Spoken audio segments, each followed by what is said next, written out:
ಎಲ್ಲರಿಗೂ ನಮಸ್ಕಾರ. IMA doctors YouTube ಚಾನೆಲ್ಗೆ ಸುಸ್ವಾಗತ. ಇವತ್ತು ನಾವು ಥೈರಾಯ್ಡ್ ಡಿಸಾರ್ಡರ್ಸ್ ಬಗ್ಗೆ ಮಾಹಿತಿ ಕೊಡಲಿಕ್ಕೆ ಬಂದಿದ್ದೇವೆ. ನಮ್ಮೊಡನೆ ಶಿವಮೊಗ್ಗದ ಪ್ರಖ್ಯಾತ ಎಂಡೋಕ್ರೈನಾಲಜಿಸ್ಟ್ ಆದ ಡಾಕ್ಟರ್ ಪ್ರವೀಣ್ ದೇವರ್ಬಾವಿ ಅವರು ನಮ್ಮೊಡನೆ ಇದ್ದಾರೆ. Welcome to you sir. ಎಲ್ಲರಿಗೂ ನಮಸ್ಕಾರ. ನಮಸ್ಕಾರ ಡಾಕ್ಟರ್ ಮೈಥಿಲಿ ಅವರೇ. ನಮಸ್ಕಾರ. ಸೊ ಫಸ್ಟು ಥೈರಾಯ್ಡ್ ಡಿಸಾರ್ಡರ್ಸ್ ಬಗ್ಗೆ ಮೊದಲು ಮಾತಾಡೋ ಮುಂಚೆ ನಮಗೆ ಥೈರಾಯ್ಡ್ ಅಂದರೆ ಏನು, ಅದು ನಮ್ಮ ದೇಹದ ಮೇಲೆ ಏನೇನು ಪರಿಣಾಮ ಬೀಳುತ್ತೆ ಅನ್ನೋದನ್ನ ತಿಳಿದುಕೊಳ್ಳೋಣ ಸರ್. ಮೇಡಮ್, ಥೈರಾಯ್ಡ್ ಅಂದರೆ ನಮ್ಮ ಕುತ್ತಿಗೆ ಮುಂಭಾಗದಲ್ಲಿರುವಂಥ ಒಂದು ಗ್ರಂಥಿ. ಈ ಥೈರಾಯ್ಡ್ ಗ್ರಂಥಿಯಿಂದ ಎರಡು ಹಾರ್ಮೋನ್ಗಳು ಉತ್ಪತ್ತಿಯಾಗುತ್ತೆ. T3 T4 ಅನ್ನುವಂಥ ಎರಡು ಹಾರ್ಮೋನ್ಸ್ಗಳು ನಮ್ಮ ದೇಹದ ಪ್ರತಿಯೊಂದು ಅಂಗಾಂಗಗಳು ಅಥವಾ ಪ್ರತಿಯೊಂದು ಜೀವಕೋಶಗಳು ಸಮರ್ಪಕವಾಗಿ ಕೆಲಸ ಮಾಡಬೇಕು ಅಂದರೆ ಚಯಾಪಚಯ ಕ್ರಿಯೆ ಅಂತೇನು ಹೇಳ್ತೀವಲ್ಲ, ಮೆಟಬಾಲಿಕ್ ಕ್ರಿಯೆಗಳಂತೇನು ಹೇಳ್ತೀವಲ್ಲ, ಅವು ಸರಿಯಾಗಿ ನಡಿಬೇಕಂತಂದರೆ ಈ ಥೈರಾಯ್ಡ್ ಹಾರ್ಮೋನ್ಸ್ಗಳು ಅತ್ಯಂತ ಅವಶ್ಯಕವಾದಂಥ ಒಂದು ಹಾರ್ಮೋನ್ಸ್ಗಳು. ಸೊ ಅದಕ್ಕಾಗಿ ಥೈರಾಯ್ಡ್ ಹಾರ್ಮೋನ್ಸ್ ನಮ್ಮ ದೇಹದ ಒಂದು ಇಂಪಾರ್ಟೆಂಟ್, ಥೈರಾಯ್ಡ್ ಗ್ರಂಥಿ ಒಂದು ಇಂಪಾರ್ಟೆಂಟ್ ಗ್ರಂಥಿ ಅಂತ ಹೇಳ್ಬೋದು. ಈ ಥೈರಾಯ್ಡ್ ತೊಂದರೆಯಿಂದ ಯಾವ ಯಾವ ಕಾಯಿಲೆಗಳು ಬರ್ಬೋದು? ಥೈರಾಯ್ಡ್ ಸಮಸ್ಯೆಗಳಲ್ಲಿ ಹಲವಾರು ಸಮಸ್ಯೆಗಳು ಬರ್ತವೆ. ಫಾರ್ ಎಕ್ಸಾಂಪಲ್, ಹೈಪೋಥೈರಾಯ್ಡಿಸಮ್ ಅಂತ ಕರಿತೀವಿ. ಹೈಪೋಥೈರಾಯ್ಡಿಸಮ್ ಅಂದರೆ ಥೈರಾಯ್ಡ್ ಗ್ರಂಥಿಯಿಂದ ಕಡಿಮೆ ಪ್ರಮಾಣದಲ್ಲಿ ಹಾರ್ಮೋನ್ ಉತ್ಪತ್ತಿಯಾದಾಗ ಹೈಪೋಥೈರಾಯ್ಡಿಸಮ್ ಅಂತ ಕರಿತೀವಿ. ಇನ್ನೊಂದು ಹೈಪರ್ ಥೈರಾಯ್ಡಿಸಮ್ ಅಂತಂದರೆ ಹೆಚ್ಚಿನ ಪ್ರಮಾಣದಲ್ಲಿ ಗ್ರಂಥಿಯಿಂದ ಥೈರಾಯ್ಡ್ ಹಾರ್ಮೋನ್ ಉತ್ಪತ್ತಿಯಾದಾಗ ಹೈಪರ್ ಥೈರಾಯ್ಡಿಸಮ್ ಅಂತ ಕರಿತೀವಿ. ಕೆಲವೊಮ್ಮೆ ಎಷ್ಟೋ ಜನ ಬರ್ತಾರೆ, ನನಗೆ ಕುತ್ತಿಗೆ ಊತ ಇದೆ, ಅದಕ್ಕೆ ಗ್ವೈಟರ್ ಅಂತ ಕರಿತೀವಿ, ಗಳಗಂಡ ಅಂತಲೂ ನಾವು ಕರಿತೀವಿ.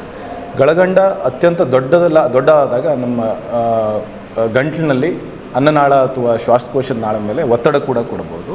ಅದು ಒಂದು ಕೂಡ ಸಮಸ್ಯೆ. ಅದೇ ರೀತಿ ಥೈರಾಯ್ಡ್ ಉರಿಯೂತ ಅಂತಂದರೆ ಥೈರಾಯ್ಡ್ ಗ್ರಂಥಿಯಲ್ಲಿ ಉಷ್ಣತೆ ಹೆಚ್ಚಾದಾಗ ಥೈರಾಯ್ಡ್ ಹಾರ್ಮೋನ್ಸ್ಗಳು ಬ್ಲಡ್ ಹೋಗಿಬಿಟ್ಟು ಅಲ್ಲಿ ಹೈಪರ್ ಥೈರಾಯ್ಡಿಸಮ್ ಆಗುತ್ತೆ. ಹಾಗೆ ಹೈಪರ್ ಥೈರಾಯ್ಡಿಸಮ್ ಕೆಲವೇ ದಿನಗಳವರೆಗೆ ಇರುತ್ತೆ. ಅದು ಒಂದು ಟ್ರಾನ್ಸಿಯೆಂಟ್ ಫಿನಾಮಿನಾ ಅಂತ ಕರಿಬೋದು ನಾವು. ಇದು ಕೂಡ ಒಂದು ಸಮಸ್ಯೆ, ಥೈರಾಯ್ಡ್ ಗ್ರಂಥಿಯ ಸಮಸ್ಯೆ. ಇನ್ನೊಂದು ಸಮಸ್ಯೆ ಏನಂತಂದರೆ ಥೈರಾಯ್ಡ್ ಗ್ರಂಥಿಯಲ್ಲಿ ಗಡ್ಡೆಗಳು. ಎಷ್ಟೋ ಬಾರಿ ಅದಕ್ಕೆ ಥೈರಾಯ್ಡ್ ನೋಡ್ಯೂಲ್ ಅಂತಲೂ ಕೂಡ ಕರಿತೀವಿ. ಈ ಥೈರಾಯ್ಡ್ ಗಡ್ಡೆಗಳನ್ನು ನಾವು ಪರೀಕ್ಷೆ ಮಾಡಿದಾಗ ಕೆಲವೊಂದು ಬಾರಿ ಅದು ಕ್ಯಾನ್ಸರ್ ಕೂಡ ಆಗಿರ್ಬೋದು. ಸೊ ಇವೆಲ್ಲವೂ ಥೈರಾಯ್ಡ್ ಕಾಯಿಲೆಗಳಲ್ಲಿ ಬರುತ್ತೆ. ಈಗ ಫಸ್ಟ್ ಜನರಲಿ ಸಾಮಾನ್ಯವಾಗಿ ಯಾರ ತೂಕ ದಪ್ಪ ಆಗಿದ್ದಾರೆ, ಕೂದಲು ಉದುರುತ್ತಾ ಇದೆ ಅಂದ್ಕೂಡಲೇ ಅವ್ರು ಬಂದು ಕೇಳೋದೆ ನಮಗೆ ಥೈರಾಯ್ಡ್ ಪರೀಕ್ಷೆ ಮಾಡಿಸಿ ಅಂತ. ಸೊ ಹೈಪೋಥೈರಾಯ್ಡಿಸಮಲ್ಲಿ ಯಾವ ಯಾವ ಲಕ್ಷಣಗಳಿರುತ್ತೆ ಸರ್? ರೋಗ ಲಕ್ಷಣಗಳೇನೇನು? ಹೈಪೋಥೈರಾಯ್ಡಿಸಮ್ ಒಂದು ಸಾಮಾನ್ಯವಾದಂಥ ಒಂದು ಕಾಯಿಲೆ, ಹೆಣ್ಮಕ್ಳಲ್ಲಿ ಸಾಮಾನ್ಯವಾಗಿ ಕಂಡುಬರುತ್ತೆ.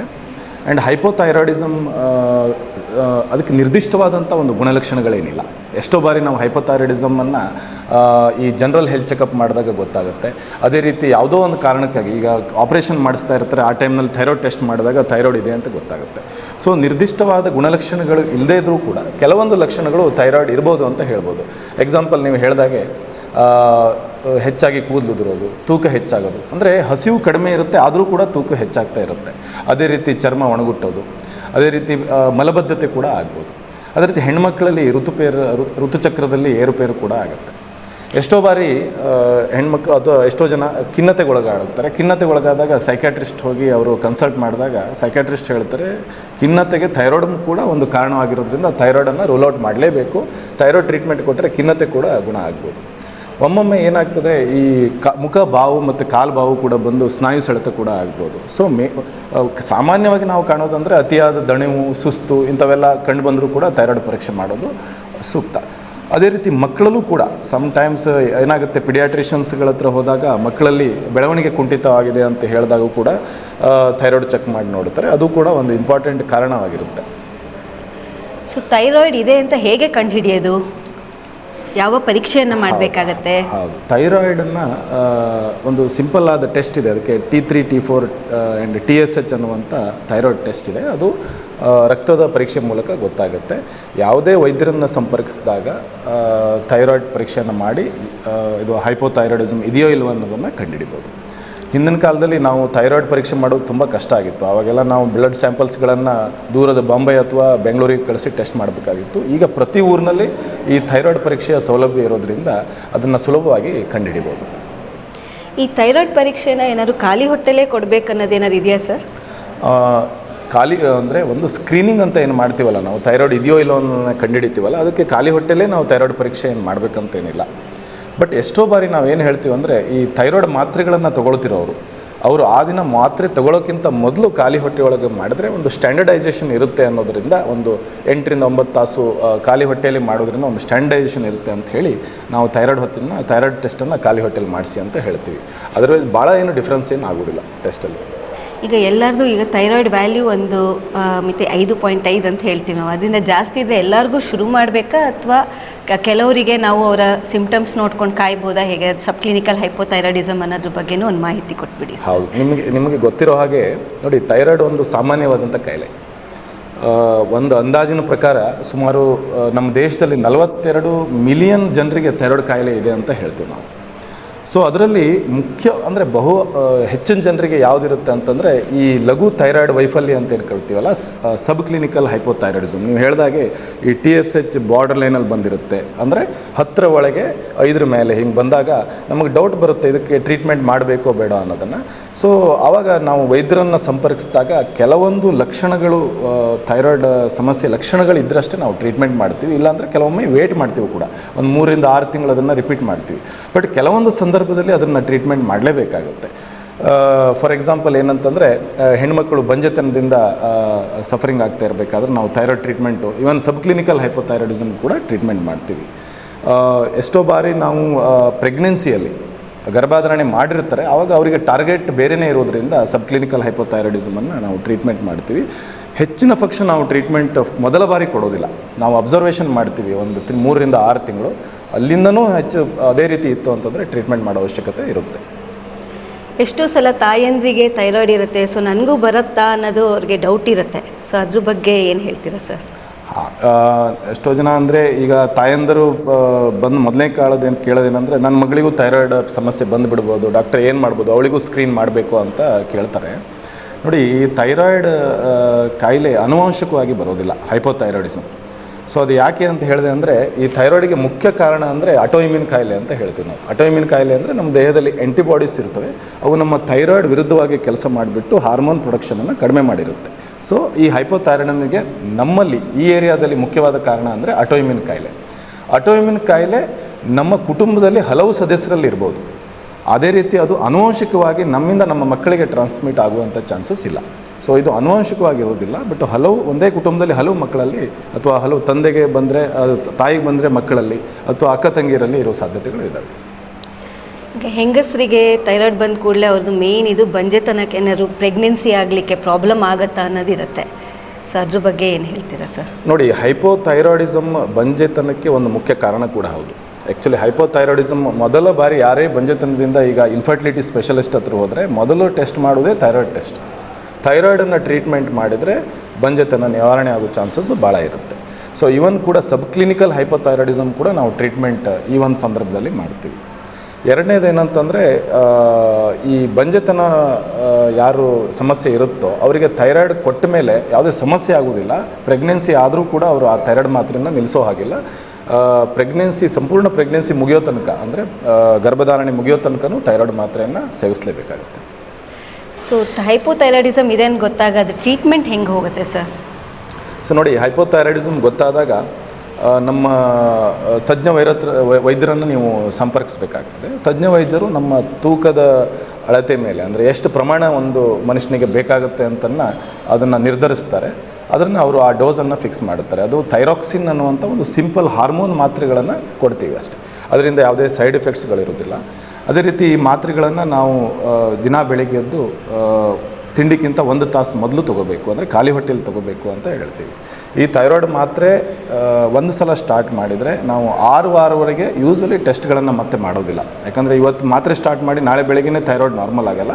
ಅದು ಒಂದು ದೀರ್ಘಕಾಲದವರೆಗೆ ನಮ್ಮ ದೇಹದಲ್ಲಿ ಇರೋದ್ರಿಂದ ಒಂದು ಸಮರ್ಪಕವಾದ ಲೆವೆಲಿಗೆ ಬಂದಮೇಲೆ ಒಂದು 6 ವಾರದ ನಂತರ ಮತ್ತೆ ಟೆಸ್ಟ್ ಮಾಡಿ ಅದರ ಡೋಸ್ಗಳನ್ನು ಅಡ್ಜಸ್ಟ್ ಮಾಡಬೇಕು ಬೇಡವನ್ನು ಒಂದು ತಜ್ಞ ವೈದ್ಯರು ನಿರ್ಧರಿಸ್ತಾರೆ.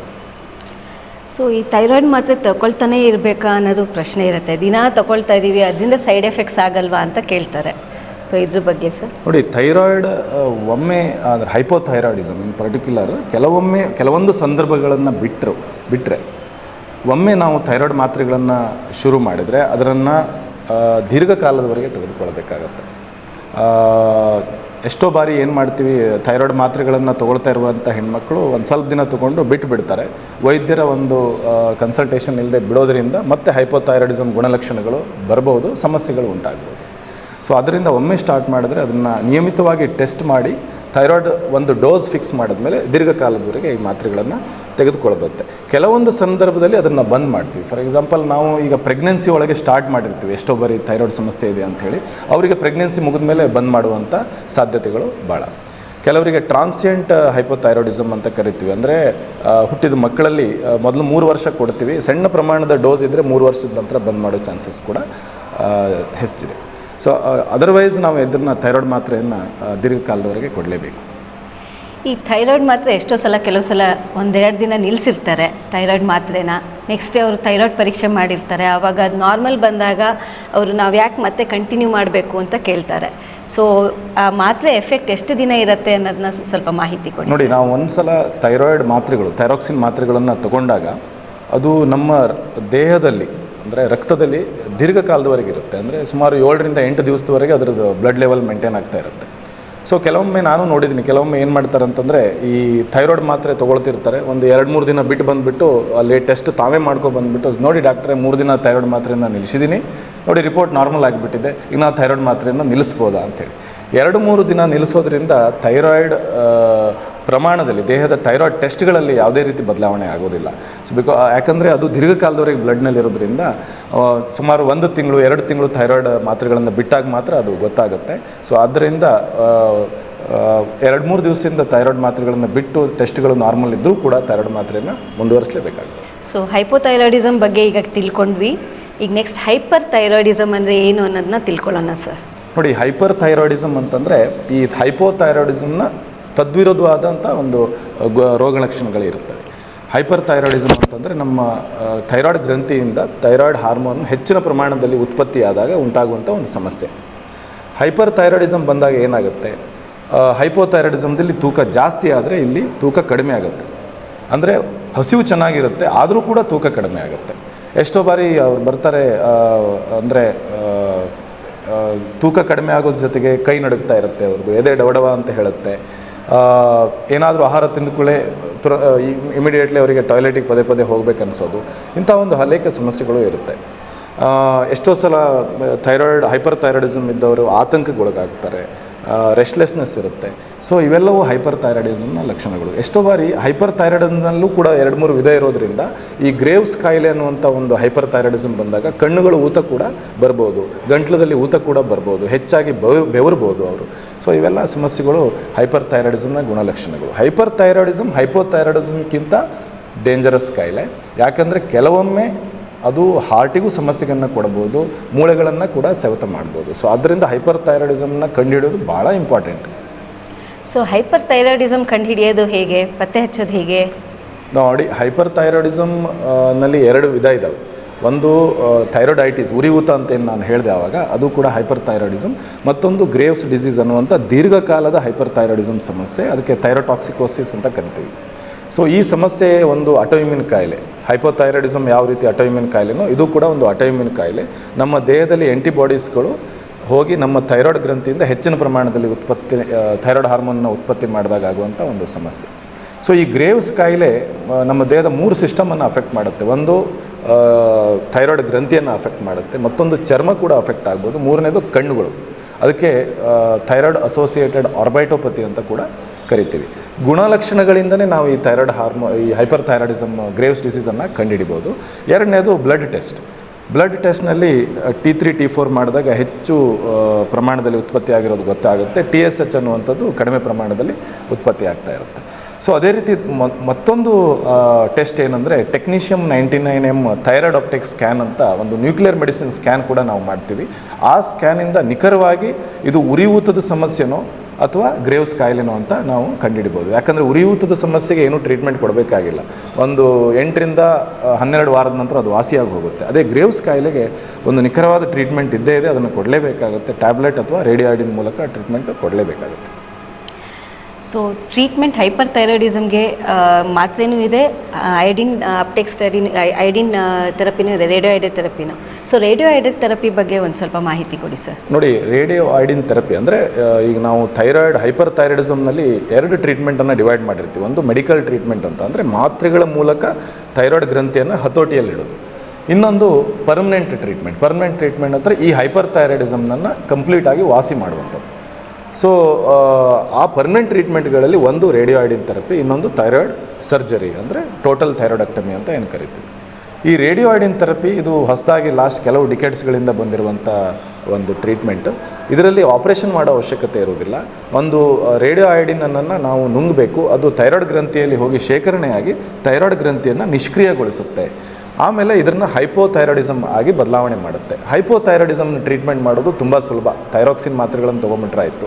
ಹೈಪರ್ ಥೈರಾಯ್ಡಿಸಮ್ನ ಮಾತ್ರೆಗಳನ್ನು ನಾವು ಕೊಡ್ತಾ ಇರಬೇಕಾದ್ರೆ ಪ್ರತಿ 2 ತಿಂಗಳು 3 ತಿಂಗಳಿಗೆ ಒಂದು ಸಲ ಅವ್ರನ್ನ ಚೆಕ್ ಮಾಡ್ತಾ ಇರಬೇಕು. ಎಲ್ಲಿವರೆಗೆ ಅದು ಹತೋಟಿಯಲ್ಲಿ ಬರ್ತಾ ಇರಬೇಕಾದ್ರೂ ಅದನ್ನು ಪದೇ ಪದೇ ಅವ್ರು ಬಂದು ಕನ್ಸಲ್ಟೇಷನ್ ಮಾಡಲೇಬೇಕಾಗುತ್ತೆ. ಅದೇ ರೇಡಿಯೋ ಐಡಿನ್ ಥೆರಪಿ ಕೊಡೋದ್ರಿಂದ ಏನು ನಾವು ಸಾಧನೆ ಮಾಡ್ಬೋದು ಅಂತಂದರೆ, ಈ ಪೇಷಂಟ್ಸ್ಗಳನ್ನು ಹೈಪೋಥೈರಾಯ್ಡಿಸಮ್ ಆಗಿ ಬದಲಾವಣೆ ಮಾಡಿಬಿಟ್ಟು ಲೈಫ್ ಲಾಂಗ್ ಅವರಿಗೆ ಹೈಪೋಥೈರಾಯ್ಡಿಸಮ್ ಕೊಟ್ಟು ಒಂದು ಈಸಿಯಾದ ಟ್ರೀಟ್ಮೆಂಟನ್ನು ಅವರಿಗೆ ಮುಂದುವರಿಸ್ಬೋದು. ಈಗ ಸಾಮಾನ್ಯವಾಗಿ ಗಂಟ್ಲು ಇದು ಥೈರಾಯ್ಡ್ ಸ್ವೆಲ್ಲಿಂಗ್ ಇರುತ್ತೆ, ಕತ್ತಲ್ಲಿ ಸ್ವೆಲ್ಲಿಂಗ್ ಇರುತ್ತೆ, ಟೆಸ್ಟ್ ಮಾಡ್ತಾರೆ, ಥೈರಾಯ್ಡ್ ಎಲ್ಲ ನಾರ್ಮಲ್ ಬರುತ್ತೆ, ಸೊ ಏನೂ ಇಲ್ಲ ಅಂತ ಕಳಿಸ್ಬಿಟ್ಟಿರ್ತಾರೆ. ಬಟ್ ಪೇಷಂಟಿಗೆ ಸಮಾಧಾನ ಇರಲ್ಲ, ಅಲ್ಲೇನೋ ಇದೆ, ಏನು ಟ್ರೀಟ್ಮೆಂಟ್ ಕೊಡ್ತಿಲ್ಲ ಅಂತ ಹೇಳ್ತಾ ಇರ್ತಾರೆ. ಸೊ ಅದ್ರ ಬಗ್ಗೆ ಏನು ಹೇಳ್ತೀರಾ ಸರ್? ನೋಡಿ, ಥೈರಾಯ್ಡ್ ಊತ ಹಲವಾರು ಕಾರಣಗಳಿಂದ ಬರುತ್ತೆ. ಥೈರಾಯ್ಡ್ ಊತ ಬಂದಿದೆ ಅಂತ ಹೇಳಿದ್ಮೇಲೆ ನಮ್ಮ ರಕ್ತದಲ್ಲಿ ಥೈರಾಯ್ಡ್ ಹಾರ್ಮೋನ್ನ ಏರುಪೇರು ಆಗಬೇಕಂತೇನಿಲ್ಲ. ಸೊ ನೋಡಿ, ಅದಕ್ಕೆ ಗ್ವೈಟರ್ ಅಂತ ಕರಿತೀವಿ, ಗಳಗಂಡ ಅಥವಾ ಗ್ವೈಟರ್ ಅಂತ ಕರಿತೀವಿ. ಅದರಲ್ಲಿ ಈ ಥೈರಾಯ್ಡ್ ಹಾರ್ಮೋನ್ ಬ್ಲಡ್ಡಲ್ಲಿ ನಾರ್ಮಲ್ ಇದ್ದು ಥೈರಾಯ್ಡ್ ಊತ ಇದ್ದರೆ ಅದಕ್ಕೆ ಥೈರಾಯ್ಡ್ ಗ್ವೈಟರ್ ಅಂತ ಕರಿತೀವಿ. ಅಂದರೆ ಥೈರಾಯ್ಡ್ ಹಾರ್ಮೋನ್ ನಾರ್ಮಲ್ ಇದೆ, ಸ್ವಲ್ಪ ಗ್ವೈಟರ್ ಇದೆ. ಕೆಲವೊಂದು ಸಂದರ್ಭದಲ್ಲಿ ನ್ಯಾಚುರಲ್ ಆಗಿ ಈ ಒಂದು ಗ್ವೈಟರ್ ಬರೋ ಸಮಸ್ಯೆ ಇರುತ್ತೆ. ಅಂದರೆ ಈಗ ನೀವು ಹದಿಹರೆಯದ ಮಕ್ಕಳು ಬಂದಾಗ ನೋಡಿರಬೇಕು, ಅವ್ರು ಏನು ಹೇಳ್ತಾರೆ ಅಂದರೆ, ಊತ ಬಂದಿದೆ, ಮಕ್ಕಳಲ್ಲಿ ಬ್ಲಡ್ ಟೆಸ್ಟ್ ಮಾಡಿದಾಗ ನಾರ್ಮಲ್ ಇದೆ, ಡಾಕ್ಟರ್ ಏನು ಮಾಡಬೇಕು, ಇದನ್ನು ಆಪ್ರೇಷನ್ ಮಾಡಬೇಕಂತ ಕೇಳ್ತಾ ಇರ್ತಾರೆ. ಏನು ಮಾಡೋ ಅವಶ್ಯಕತೆ ಇಲ್ಲ. ಈ ಸಂದರ್ಭದಲ್ಲಿ ಹಾಗಿರುತ್ತೆ ಮತ್ತು ಮುಂದೆ ಹೋಗ್ತಾ ಅದು ವಾಸಿಯಾಗೋ ಚಾನ್ಸಸ್ಸು ಇರುತ್ತೆ. ಆ್ಯಂಡ್ ಪ್ರೆಗ್ನೆನ್ಸಿಯಲ್ಲೂ ಕೂಡ ಥೈರಾಯ್ಡ್ ಗ್ರಂಥಿ ದೊಡ್ಡದಾಗ್ಬೋದು ಆ್ಯಂಡ್ ಅದು ಊತ ಕಾಣ್ಬೋದು. ಅದಕ್ಕೆ ಅವರಿಗೂ ಕೂಡ ಏನು ಮಾಡೋ ಅವಶ್ಯಕತೆ ಇರೋದಿಲ್ಲ. ಮೂರನೇದು, ಕೆಲವೊಬ್ಬರಿಗೆ ಸ್ವಲ್ಪ ಪ್ರಮಾಣದಲ್ಲಿ ಈ ಒಂದು ಊತ ಇರುತ್ತೆ ಥೈರಾಯ್ಡ್ ಗ್ರಂಥಿ, ಥೈರಾಯ್ಡ್ ಹಾರ್ಮೋನ್ ನಾರ್ಮಲ್ ಇದ್ದರೆ ಯಾವುದೇ ರೀತಿ ಟ್ರೀಟ್ಮೆಂಟ್ ಅವಶ್ಯಕತೆ ಇರಲ್ಲ. ಮತ್ತು ಇವರಿಗೆ ಸುಮ್ಮನೆ ಅವರಿಗೆ ಆಪರೇಷನ್ ಮಾಡಿಸೋ ಅವಶ್ಯಕತೆಯೂ ಇರೋದಿಲ್ಲ. ಈ ಥೈರಾಯ್ಡ್ ಸಮಸ್ಯೆ ಇದ್ದರಲ್ಲಿ ಆಹಾರದ ಬಗ್ಗೆ ಭಾಳ ಚಿಂತನೆ ಇರುತ್ತೆ ಪೇಷಂಟ್ಸಿಗೆ. ಏನು ತಿನ್ನಬೇಕು, ಏನು ಬೇಡ, ಕಾಮನಾಗಿ ಕ್ಯಾಬೇಜ್, ಕಾಲಿಫ್ಲವರ್ ಅವ್ರ ತಲೆಯಲ್ಲಿ ಇದ್ದೇ ಇರುತ್ತೆ. ಸೊ ಅದ್ರ ಬಗ್ಗೆ ಏನು ಹೇಳ್ತೀರಾ ಸರ್? ನೋಡಿ, ಈಗ ಹೈಪೋಥೈರಾಯ್ಡಿಸಮ್ ಪೇಷಂಟ್ಸ್ಗಳು ನಮ್ಮ ಹತ್ರ ಬಂದಾಗ ಮುಖ್ಯವಾಗಿ ಇದೇ ಕ್ವಶನ್ ಕೇಳ್ತಾರೆ, ಡಾಕ್ಟರ್ ನಾ ಏನು ಪತ್ತೆ ಮಾಡಬೇಕು ಅಂತ ಕೇಳ್ತಾರೆ. ಕೆಲವೊಂದು ಆಹಾರಗಳು ಅಂದರೆ ಈ ಕೋಸು, ಎಲೆಕೋಸು, ಗಡ್ಡೆ, ಟರ್ನಿಪ್ ಗಡ್ಡೆಗಳು, ಇವೆಲ್ಲ ಏನಾಗುತ್ತೆ ಅಂತಂದರೆ ಅವಕ್ಕೆ ಗ್ವೈಟ್ರೋಜನಸ್ ಪದಾರ್ಥಗಳಂತ ಕರಿತೀವಿ ನಾವು. ಈ ಯಾರಿಗೆ ಗ್ವೈಟರ್ ಇರುತ್ತಲ್ಲ, ಅಂದರೆ ಗಳಗಂಡ ಅಂತ ಏನಿರುತ್ತಲ್ಲ, ಅವರಿಗೆ ಇದು ನಾವು ಅವಾಯ್ಡ್ ಮಾಡಲಿಕ್ಕೆ ಹೇಳ್ತೀವಿ. ಇಲ್ಲ ಅಂತಂದರೆ ರೂಟೀನಾಗಿ ಹೈಪೋಥೈರಾಯ್ಡಿಸಮ್ ಚಿಕಿತ್ಸೆಗೆ ಒಳಪಟ್ಟವರು ಯಾವುದೇ ರೀತಿ ಆಹಾರ ಪತ್ತೆ ಮಾಡುವಂಥ ಅವಶ್ಯಕತೆ ಇರೋದಿಲ್ಲ. ಯಾಕಂದರೆ ಅವ್ರಿಗೆ ಥೈರಾಕ್ಸಿನ್ ಮಾತ್ರೆಯನ್ನು ಕೊಡ್ತಾ ಇರೋದ್ರಿಂದ ಅವರಿಗೆ ಈ ಆಹಾರಗಳನ್ನು ತಿನ್ನೋದ್ರಿಂದ ಯಾವುದೇ ಡಿಫ್ರೆನ್ಸ್ ಆಗೋದಿಲ್ಲ. ಸೊ ಎಲ್ಲರಿಗೂ ಡೌಟ್ ಏನಂತಂದರೆ, ಪ್ರತಿಯೊಬ್ಬರು ಯಾವುದೇ ರೀತಿಯ ಥೈರಾಯ್ಡ್ ಕಾಯಿಲೆ ಬಂದುಬಿಟ್ರೆ ನಾವು ಎಲ್ಲ ಆಹಾರಗಳನ್ನು, ಈ ಪರ್ಟಿಕ್ಯುಲರ್ಲಿ ಕೋಸು, ಗೆಡ್ಡೆ, ಎಲೆಕೋಸು, ಈವನ್ ಗ್ರೀನ್ ಲೀಫಿ ವೆಜಿಟೇಬಲ್ಸ್ಗಳನ್ನು ಕೂಡ ಬಿಟ್ಟುಬಿಟ್ಟಿರ್ತಾರೆ. ಅವರು ಬಂದಾಗ ಅವರಿಗೆ ರಕ್ತಹೀನತೆ ಶುರುವಾಗಿರುತ್ತೆ. ಸೊ ಆದ್ದರಿಂದ ಯಾವುದೇ ರೀತಿ ಈ ರೀತಿ ಆಹಾರ ಪದ್ಧತಿ ಮಾಡೋ ಅವಶ್ಯಕತೆ ಇಲ್ಲ. ಬಟ್ ಗ್ವೈಟರ್ ಇರೋರು ಮಾತ್ರ ಈ ಗ್ವೈಟ್ರೋಜನಸ್ ನಾನೇನು ಹೇಳಿದ್ನಲ್ಲ ಅವಷ್ಟು ಪದಾರ್ಥಗಳನ್ನು ಅವಾಯ್ಡ್ ಮಾಡೋದು ಒಳ್ಳೆಯದು. ಈ ಥೈರಾಯ್ಡ್ ಟೆಸ್ಟ್ ಮಾಡಬೇಕಾದ್ರೆ ಮಾತ್ರೆ ತೊಗೊಂಡು ಹೋಗಬೇಕೋ ಬೇಡವೋ ಅನ್ನೋದು ಜನರಲಿ ಒಂದು ಪ್ರಶ್ನೆ ಇರುತ್ತೆ. ಸೊ ಅದನ್ನು ಒಂದು ಸ್ವಲ್ಪ ಮಾಹಿತಿ ಕೊಡಿ ಸರ್. ನೋಡಿ, ಥೈರಾಯ್ಡ್ ಮಾತ್ರೆಗಳು ಯಾರು ರೆಗ್ಯುಲರ್ ಆಗಿ ತೊಗೊಳ್ತಾ ಇರ್ತಾರೆ ಅವರು ಆ ಟೆಸ್ಟ್ ದಿವಸ ಮಾತ್ರೆಯನ್ನು ನುಂಗಿರಬಾರ್ದು. ಆ್ಯಂಡ್ ಅವರು ಖಾಲಿ ಹೊಟ್ಟೆ ಒಳಗೆ ಆ ಟೆಸ್ಟನ್ನು ಕೊಟ್ಟರೆ ಭಾಳ ಒಳ್ಳೆಯದು. ಯಾಕಂದರೆ ನಾವು ಆ ದಿನದ ಥೈರಾಯ್ಡ್ ಮಾತ್ರೆ ತೊಗೊಳ್ಳೋದ್ರಿಂದ ಆಗುವಂಥ ಈ ವ್ಯತ್ಯಾಸಗಳನ್ನು ಅವಾಯ್ಡ್ ಮಾಡೋ ಸಲುವಾಗಿ ನಾವು ಮಾತ್ರೆ ನುಂಗಿರಬಾರ್ದು. ಖಾಲಿ ಹೊಟ್ಟೆ ಒಳಗೆ ನೀವು ಟೆಸ್ಟ್ ಮಾಡಿ ಅಂತ ಹೇಳ್ತೀವಿ. ಅದಕ್ಕೆ ಕಾರಣ ಇಷ್ಟೇ, ನೀವು ದೀರ್ಘಕಾಲದವರೆಗೆ ನಿಮ್ಮ ಥೈರಾಯ್ಡ್ ಹಾರ್ಮೋನ್ಸ್ಗಳು ಯಾವ ರೀತಿ ಇದೆ ನಿಮ್ಮ ಬ್ಲಡ್ಡಲ್ಲಿ ಅನ್ನೋದು ನೀವು ಖಾಲಿ ಹೊಟ್ಟೆ ಒಳಗೆ ಥೈರಾಯ್ಡ್ ಮಾತ್ರೆ ತೊಗೊಳ್ಳೋಕ್ಕಿಂತ ಮೊದಲೇ ಟೆಸ್ಟ್ ಮಾಡಿದ್ರೆ ಗೊತ್ತಾಗುತ್ತೆ ಅಂತ ಹೇಳ್ತೀವಿ ಅಷ್ಟೇ. ಈಗ ಥೈರಾಯ್ಡ್ ಕ್ಯಾನ್ಸರ್, ಇವಾಗ ಕ್ಯಾನ್ಸರ್ ತುಂಬ ಕಾಣಿಸ್ತಾ ಇದೆ ಎಲ್ಲರಲ್ಲೂ. ಸೊ ಥೈರಾಯ್ಡ್ ಕ್ಯಾನ್ಸರ್ ಬಗ್ಗೆ ಸ್ವಲ್ಪ ಮಾಹಿತಿ ಕೊಡಿ ಸರ್. ನೋಡಿ ಮೇಡಮ್, ಎಷ್ಟೋ ಜನ ನಮಗೆ ಈ ಥೈರಾಯ್ಡ್ ಗ್ರಂಥಿ ಅಲ್ಲಿ ಈ ಸಣ್ಣ ಊತ ಆಗಿರುತ್ತೆ. ಊತ ಆದಾಗ ನಾವು ಫಿಸಿಕಲ್ ಎಕ್ಸಾಮಿನೇಷನ್ ಮಾಡಿದಾಗ ಮಾತ್ರ ಗೊತ್ತಾಗುತ್ತೆ ಥೈರಾಯ್ಡ್ ಗ್ರಂಥಿ ಒಳಗೆ ಒಂದು ಗಡ್ಡೆ ಇದೆ ಅನ್ನಂತ. ಸೊ ನನಗೆ ರೀಸೆಂಟ್ಲಿ ಆದಂಥ ಒಂದು ವಿಷಯ ಹೇಳ್ತೀನಿ. ಒಂದು 18 ವರ್ಷದ ಹುಡುಗಿ ನನ್ನ ಹತ್ರ ಫೋನ್ ಮಾಡಿದರು ನನಗೆ. ಅಂದರೆ ಒಂದು ಗುರ್ತಿದ್ದವ್ರೆ ಅವರು ನನಗೆ ಒಂದು ರಿಪೋರ್ಟ್ ತೋರಿಸ್ತಾರೆ. ಸರ್ ನನ್ನ ರಿಪೋರ್ಟು ಅಲ್ಲಿ ಊರಲ್ಲಿ ಮಾಡಿಸಿದ್ದೀವಿ, TSH ಜಾಸ್ತಿ ಬಂದಿದೆ ಸರ್, ಫೋನಲ್ಲೇ ಒಂದು ಟ್ಯಾಬ್ಲೆಟ್ ಹೇಳಿಬಿಡಿ, ನಾನು ಮಾತ್ರೆಯನ್ನು ತೊಗೊಂಡು ಬರ್ತೀನಿ ಅಂತ ಹೇಳಿದ್ರು. ನಾನು ಹೇಳಿದೆ, ನಾನು ಫೋನಲ್ಲಿ ನಾನು ಹೇಳೋಕ್ಕಾಗಲ್ಲ, ನಿನ್ನನ್ನು ಪರೀಕ್ಷೆ ಮಾಡಲೇಬೇಕು, ಥೈರಾಯ್ಡ್ ಇರೋದ್ರಿಂದ ಬನ್ನಿ ಅಂತ ಹೇಳ್ತೀನಿ. ಅವಾಗ ಬಂದು ನಾವು ಅವ್ರನ್ನ ಟೆಸ್ಟ್ ಮಾಡಿದಾಗ, ನಾವು ಅದನ್ನು ಫಿಸಿಕಲ್ ಎಕ್ಸಾಮಿನೇಷನ್ ಮಾಡಿದಾಗ ನನ್ನ ಕೈಗೆ ಸಣ್ಣದಾದಂಥ ಒಂದು ಥೈರಾಯ್ಡ್ ನೋಡಿಲ್ಲ ಅಥವಾ ಗಡ್ಡೆ ಅವಳಲ್ಲಿ ಕಂಡು ಬರುತ್ತೆ. ಸೊ ಇಂಥ ಒಂದು ಗಡ್ಡೆಯನ್ನು ನಾವು ಅಲ್ಟ್ರಾಸೌಂಡ್ ಮೂಲಕ ಅದನ್ನು ಟೆಸ್ಟ್ ಮಾಡ್ತೀವಿ.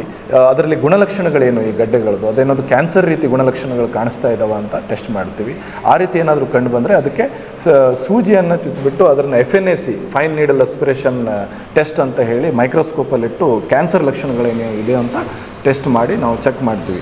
ಹಾಗೆ ಅಂದರೂ ಕ್ಯಾನ್ಸರ್ ಗೊತ್ತಾಯಿತು ಅಂದರೆ ಅದಕ್ಕೆ ಸಂಪೂರ್ಣವಾದ ಅಂದರೆ ಥೈರಾಯ್ಡೆಕ್ಟಮಿ ಮಾಡಿಬಿಟ್ಟು ಕಂಪ್ಲೀಟ್ ಆದ ಒಂದು ಟ್ರೀಟ್ಮೆಂಟ್ ಅವೈಲೇಬಲ್ ಕೂಡ ಇದೆ. ಆ್ಯಂಡ್ ಥೈರಾಯ್ಡ್ ಯಾವ ರೀತಿ ಥೈರಾಯ್ಡ್ ಕ್ಯಾನ್ಸರ್ಸ್ ಯಾವ ರೀತಿ ಅಂತಂದರೆ ಅದಕ್ಕೆ ಇಂದು ಸಂಪೂರ್ಣವಾದಂಥ ಚಿಕಿತ್ಸೆ ಇದೆ. ಅಂದರೆ ಭಾಳಷ್ಟು ವರ್ಷದವರೆಗೆ ಈ ಥೈರಾಯ್ಡ್ ಒಂದೇ ಆಪ್ರೇಷನ್ ಮಾಡಿದ್ಮೇಲೆ ಮತ್ತು ಕ್ಯಾನ್ಸರ್ಸ್ ಬರೋದಿಲ್ಲ. ಅದೇ ರೀತಿ ಈ ಒಂದು ಮಗುವಿಗೆ ಏನು ಮಾಡಿದ್ವಿ, ನಾನು ಟೆಸ್ಟ್ ಮಾಡಿದಾಗ ಅವಳಿಗೆ ಥೈರಾಯ್ಡ್ ಕ್ಯಾನ್ಸರ್ ಇರೋದು ಗೊತ್ತಾಗುತ್ತೆ. ಆ್ಯಂಡ್ ಅವಳಿಗೆ ಆಪ್ರೇಟ್ ಕೂಡ ಮಾಡಿಸ್ತೀವಿ. ಆದ್ದರಿಂದ ಥೈರಾಯ್ಡನ್ನು ಯಾವುದೇ ರೀತಿ ಈ ಆನ್ಲೈನ್ ಕನ್ಸಲ್ಟೇಷನ್ ಮಾಡಿಬಿಟ್ಟು ಬರೀ ರಿಪೋರ್ಟ್ಸ್ ಮೇಲೆ ಟ್ರೀಟ್ಮೆಂಟ್ ಮಾಡೋದು ಒಳ್ಳೆಯದಲ್ಲ. ಅವ್ರನ್ನ ಫಿಸಿಷಿಯನ್ನು ಅಥವಾ ವೈದ್ಯರು ಅದನ್ನು ಪರೀಕ್ಷೆ ಮಾಡಿಬಿಟ್ಟೆ ಟ್ರೀಟ್ಮೆಂಟನ್ನು ಮಾಡಬೇಕು ಅನ್ನೋದನ್ನು ನಾನು ಮಾಹಿತಿ ಕೊಡೋಕ್ಕೆ ಇಷ್ಟಪಡ್ತೀನಿ. ಇವತ್ತು ಅದೇ ಥೈರಾಯ್ಡ್ ಡಿಸಾರ್ಡರ್ಸ್ ಬಗ್ಗೆ ಎಲ್ಲ ಪೂರ್ತಿ ಮಾಹಿತಿಯನ್ನು ತಿಳ್ಕೊಂಡಿದ್ದೀವಿ ಅಂತ ಅಂದ್ಕೊಂಡಿದ್ದೀವಿ. ಸೊ ಮಾಹಿತಿಯನ್ನು ಚೆನ್ನಾಗಿ ಕೊಟ್ಟಿರುವ ಡಾಕ್ಟರ್ ಪ್ರವೀಣ್ ದೇವರಬಾವಿ ಸರ್ಗೆ ನಮ್ಮ ನಮಸ್ಕಾರಗಳು, ಧನ್ಯವಾದಗಳು. ಥ್ಯಾಂಕ್ ಯು ಮೈಥಿಲಿ ಅವರೇ. ನನಗೆ ಇಂಥ ಒಂದು ಅವಕಾಶವನ್ನು ಮಾಡಿಕೊಟ್ಟಂಥ IMA ಶಿವಮೊಗ್ಗದ ಪದಾಧಿಕಾರಿಗಳಿಗೆ ಧನ್ಯವಾದವನ್ನು ಅರ್ಪಿಸ್ತೇನೆ. Thank you.